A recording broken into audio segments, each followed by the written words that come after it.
ডেঙ্গুতে আক্রান্ত হয়ে বাড়ছে মৃতের সংখ্যা। স্বাস্থ্য অধিদপ্তরের তথ্য মতে এবছরের শুরু থেকে এখন পর্যন্ত ডেঙ্গু আক্রান্ত হয়ে সারা দেশের বিভিন্ন হাসপাতালে ভর্তি হয়েছেন 23,220 জন রোগী, যার মধ্যে মৃত্যু হয়েছে 95 জনের। চিকিৎসকরা বলছেন, জ্বরের সাথে যে কোনো উপসর্গ দেখা দিলে দ্রুত নিকটস্থ হাসপাতালে শরণাপন্ন হতে। আর অনেক রোগীর দাবি, সিটি কর্পোরেশন সহ দায়িত্বশীলদের গাফিলতিতেই বাড়ছে ডেঙ্গু। আরও জানাচ্ছেন জাকারিয়া খান। মহাখালীতে ঢাকা উত্তর সিটি কর্পোরেশনের নির্ধারিত কোভিড ও ডেঙ্গু হাসপাতালের 3 তলায় ডেঙ্গু রোগীদের জন্য নির্ধারিত ওয়ার্ড, আর ওয়ার্ডের সামনেই বালতির জমে থাকা পানিতে দেখা মিলবে প্রমাণ সাইজ মশাদের। ডেঙ্গু আক্রান্ত হয়ে প্রতিদিনই হাসপাতালে ভর্তি হচ্ছেন শত শত মানুষ, যাদের মধ্যে জ্বর, তীব্র মাথা ব্যথা, পাতলা পায়খানা, রক্তক্ষরণ সহ খিচুড়ির মতো উপসর্গ নিয়ে ভর্তি হচ্ছে বেশিরভাগই। জ্বর, সর্বশরীর ব্যথা, গিরায় গিরায় ব্যথা।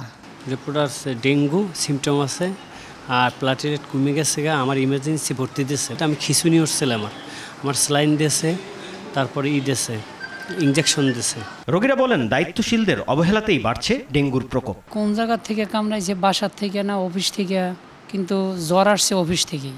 একটা না বৃষ্টি আপনার ওই যে চিপা চাপায় পানি জমে রয়েছে, আপনার সিটি কর্পোরেশনের অবহেলা, ওরা কোনো কাজই করে না। 2-4-6 মাসের মধ্যে ওরা কোনো মেডিসিন দিতে আছে। চিকিৎসকরা বলছেন, জ্বরের সাথে অন্য কোনো উপসর্গ দেখা দিলে দ্রুত ডাক্তারের শরণাপন্ন হতে। গুরুত্ব দিয়েছেন মশার কামড় এড়াতে মশারি ব্যবহার, শরীর ঢেকে রাখা সহ সার্বক্ষণিক সতর্ক থাকার বিষয়ে। রোগীর যদি জ্বর থাকে এবং অনেক বেশি জ্বর থাকে, হাই গ্রেড ফিভার কিংবা লো গ্রেড ফিভার, আপনি 1 দিন বা 2 দিন অপেক্ষা করেন। তারপরেও যদি মনে হয় যে না, রোগীর কিছু অ্যালার্ম সিমটম আছে, যেমন তীব্র মাথা ব্যথা অথবা অনেক লুজ মোশন হচ্ছে, তারপরে বমি হচ্ছে, তাহলে দেরি করবেন না। আপনার নিকটস্থ যে কোনো হাসপাতাল, যে কোনো ডাক্তারের কাছে আপনি যান।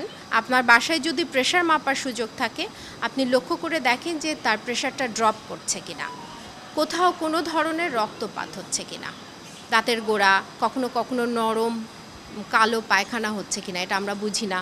মহিলাদের ক্ষেত্রে মাসিকের পরিমাণটা অনেক বেশি হচ্ছে কিনা এবং এগিয়ে এসেছে কিনা। এবছর এখন পর্যন্ত ডেঙ্গুতে আক্রান্তের হার গত বছরের তুলনায় কম থাকলেও ক্রমেই বাড়ছে সে পরিসংখ্যান। তাই আগামীর দিনগুলোতে এই সংখ্যা নিয়ন্ত্রণে রাখতে দরকার সকলের সম্মিলিত প্রচেষ্টা ও সচেতনতা। জাকারিয়া খান, RTV, ঢাকা।